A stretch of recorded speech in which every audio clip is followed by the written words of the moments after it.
FabFilter Pro Q was absolutely wrecking my mixes, but not for the reason that you think. So for years, I was mixing with nothing but visual EQs, and I thought I was making smart decisions, but my mixes never really moved me. I was mixing more with my eyes and not my ears. I'd start looking for peaks and cut them out thinking I was helping until I flipped the process. I started using an SSL channel strip, and then after that, I would use FabFilter when I actually needed it. The result was bigger, cleaner, and faster mixes. Look, modern EQs like Pro Q4 are amazing, but I was using them all wrong. I'd solo a track and start slicing out every single peak I would see, stack like 6 or 7 bands, just to realize I was chasing problems that didn't actually matter in the context of the full mix. I was EQing with my eyes, not with my ears. And after doing all that work, the worst part, my mixes were completely flat. They were clean, but just lifeless. So I started approaching it a different way. I actually picked this up from a course I took a while back. The instructor showed how to properly use an SSL channel strip to mix faster and honestly more musically. And then it clicked. I started using that approach and adapted it into my workflow, and honestly, everything changed. Just that one shift gave me way more clarity and control when mixing. And it's something that I now teach inside my course, The Ultimate Production Blueprint. So let me go in and show you what I'm talking about. So for my guitars here, I go in with this channel strip. So this is bypassed.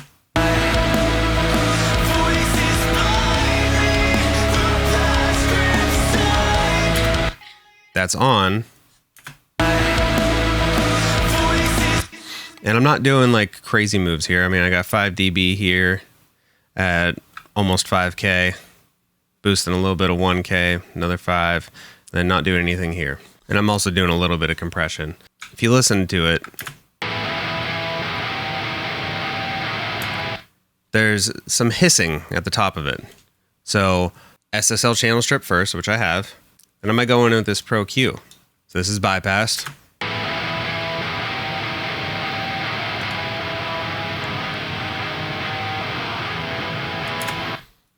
What I did there is I found the frequencies that I didn't like and I just cut them out a little bit. I'm not going in and doing narrow cuts like that, although those have their place. I'll go in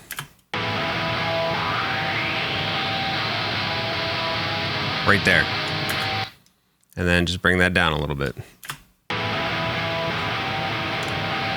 Bypassed,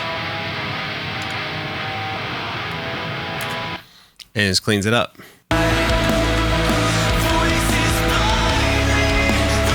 So after I learned how to do that, I forced myself to do an entire mix with just the SSL channel strip. No using my eyes for anything, and it turned out great. It was a little unpolished, but the fundamental was there. So after that, I go back in with the Pro Q and just take out some stuff that I heard. Nothing crazy, just tiny tweaks here and there. So here's another example. So I have my 3 kick tracks here, and they all go into this kick mix bus here. So SSL channel strip.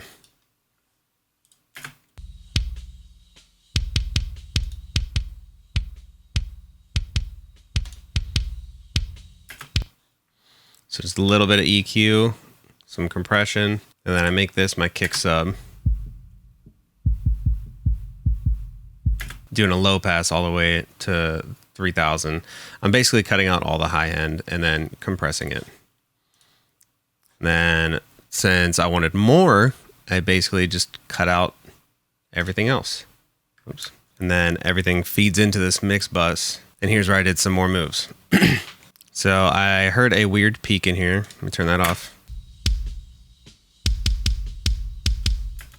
And back on.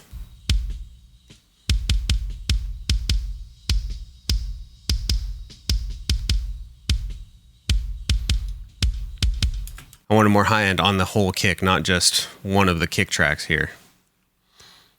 So I boosted some high end. Let me turn this off again.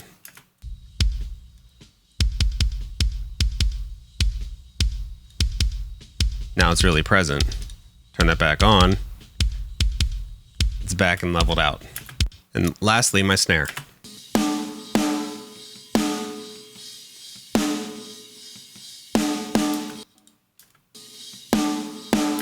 So that's my snare track.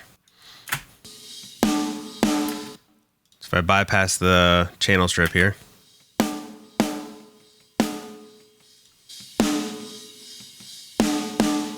that's doing a lot.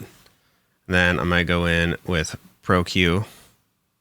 I just gave it a little bump at the fundamental of the snare. Same with the snare bottom mic.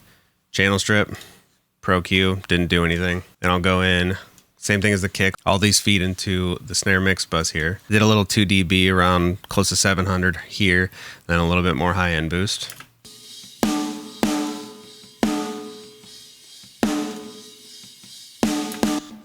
Subtle, but it's there. Then I have this. It's compression, saturation. I'm not doing anything here. I just have it in my template that I use. Then some more saturation. But the big thing to take away here is if I turn that channel strip off, it's cutting all the life out of it. Then you bring that into the context of a full mix.